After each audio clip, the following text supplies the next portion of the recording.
Welcome back to Boring Reviews. Boring land. Oh, just kidding. Blasphemer.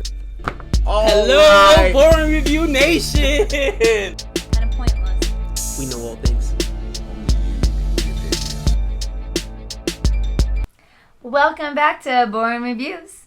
Today we are watching. I'm just gonna skip over names. We'll do them afterwards. Today we're watching another. You already know. You clicked on the Nick! video. Oh, that's Trevor Noah. Between the scenes of the Daily Show. I'm Jodi, your host, and this is your co-host and assistant to the assistant Can I be a lovely? Jodi. Oh wow, I can't get a lovely in there. A lovely assistant to the assistant, Jodi. Truer words have never been said. I don't think I've ever been described by in the entire world as lovely. That's a crime against nature, ladies and gentlemen. Exactly. Thank you. Finally, someone realized that my life is now complete. And Gogo, I think that's his grandma. I'm not exactly sure. We haven't even named the title yet. You want to get a test? My bad. I thought you said it. See No. how well I paid I said, attention? I'm Jodi, and this is my lovely assistant to the assistant. You know, I got the office Nick. joke. No. You're supposed to say Nick, and then you're going to tell us what we're watching. Nick! There we go. We are here checking out another Daily Show behind the scenes. Different type of BTS. Oh. How Trevor keeps Gogo's legacy alive. Now, again, when I first saw the title, I thought Gogo, like Go-Go dancers.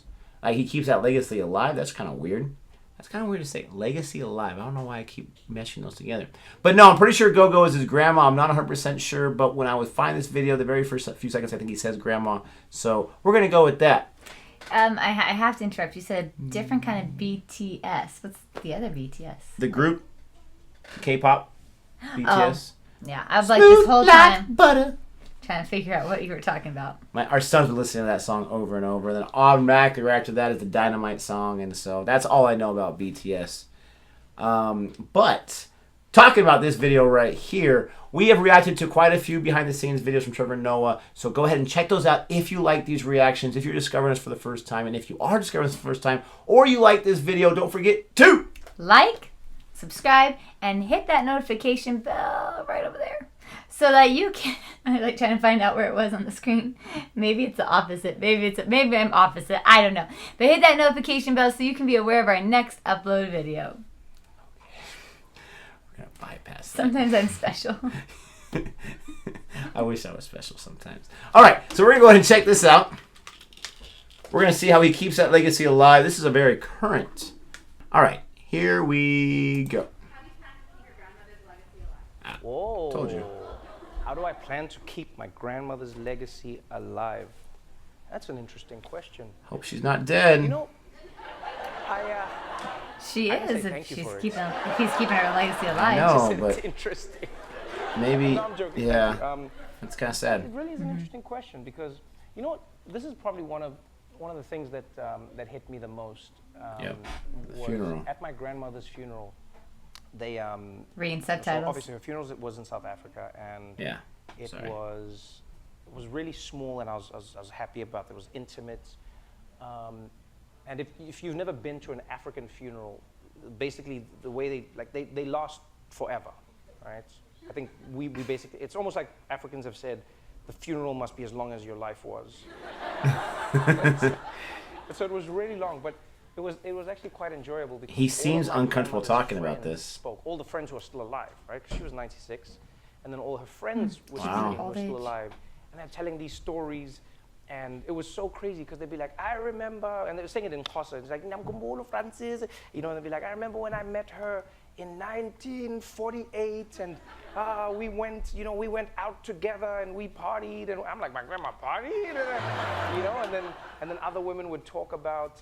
One of my favorite stories was one of her neighbors talking about how my grandmother would always open her house to all the women in the community who needed it. You know, so some women who were being abused would go live with her, and then I didn't know these things about my gran. You know, I didn't know who was living there. I didn't know what their stories were as a kid. I'd see people, but I didn't. You know, I'm a child. I'm not going to be walking up to people and be like, "What's your issue?"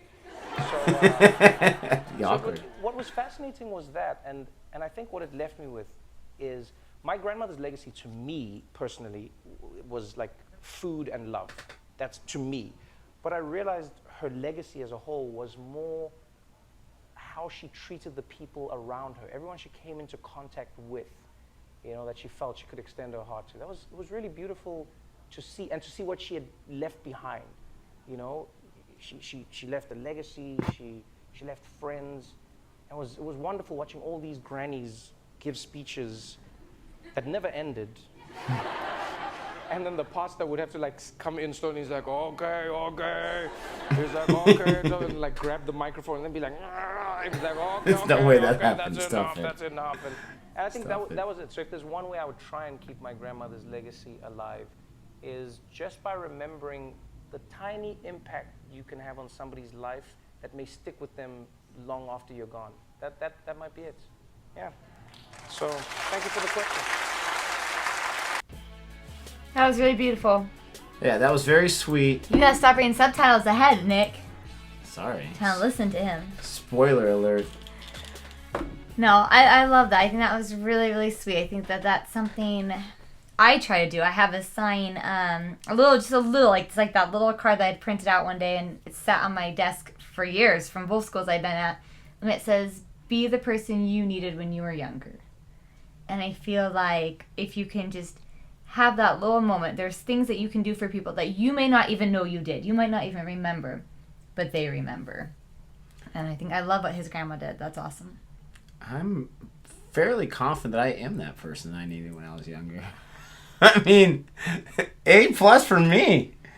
I feel good about myself right now. Anyways, no, that is a good thing to remember. It's one of the reasons why I became a teacher. And maybe if it wasn't initially, it was one of the things that when I was a beginning teacher that really cemented this is why I should be here. Because, kids go through a lot. And I'm not just talking about, I'm not mostly talking about outside of school. We can't control that. But they go through a lot as they're going to adolescence, as they're getting older, all this kind of stuff. And learning, yes, that's essential. But sometimes they just need to feel safe in the classroom and feel like they can ask questions and they can ask dumb questions or smart questions or whatever it is. And kids are amazing people. They really are. But as a teacher, you got to remember that when they tend to drive you crazy sometimes too. They just need someone there. You don't know what they're going through. So I love that. And I try to think about that as well. I don't think he was comfortable with that. It seemed like it was still fresh. In the beginning. Yeah. Yes, I mean, because he was kind of this or that. It almost seemed like he had a look on his face like, I don't really want to answer this question. Yeah. I appreciate him willing to answer any questions and give the respect, because he could have easily been like, can we go to another one? I'm not answering that. Mm-hmm. And probably no one would have thought he was a jerk or anything, but I like how he just stuck with it, and he tried to think of a genuine answer. And I love the answer he came up with those long speeches. And I love that he made that joke, because if you go to a funeral and people are talking forever, it's sweet for the family, right? And it's sweet for the person who has passed away, if you believe that they can hear these types of things in the next life.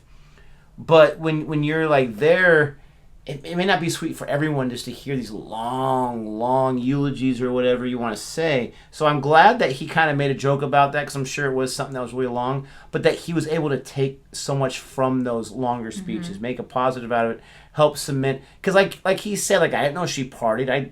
Food and love, that's what I thought about. I didn't know she took women in and helped them out from, whatever situations they needed help from. That is a takeaway. There are people who do good things and then they brag and they tell everybody, I did this and I did this and I did this, and they post it all over social media. Look what I did. I love the people who silently do the good stuff and they don't brag about it. I do too, but don't you think you should, and not brag's not the right word, but you should explain that stuff is to the future generations, right? Yes. So they can learn, because if you do something in a vacuum, no one knows about it. Obviously people paid attention and he learned that way, which yes, humility-wise is better. But teaching-wise, I don't know, okay, I hit my 90th birthday. Grandkids come in here. Let me just tell you a few things that I've learned. You can do that, but I just mean, in general. But maybe she did so much of those things that she's not going to be able to tell them everything that she did. But I'm just, I don't know.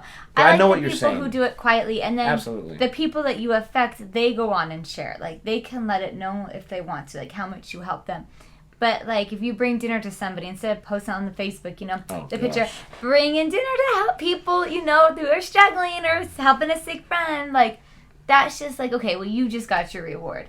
I like the people who just silently drop off the dinner and go about their day. We all know people that love to give us all the things awesome that they've done, whether big or small. And for both of us, we're the same way. It's a huge pet peeve of ours. Like, just do it, right? Do it just to do it. And so I definitely agree with that. But I do love what he took away from that. And I love, it's very important. I'm a big fan of history. And when we think about history, we don't always just think about the events of the past, but people of our own family. Like, it's important to remember who they were and share that with the future generation. Her grandparents are still alive. Mine are not. And we have talked to them because she's met my grandparents before they passed away. Try to talk to our kids just about, this is who this person was. This is something about them, because it's important to continue that on. We're just talking forever. I really like this. It spawned a lot of stuff here. So we hope you enjoyed the video here. We hope you enjoyed our reaction. If you did, please, once again, don't forget to like and subscribe. Let us know what else you want us to check out. And until next time. Goodbye.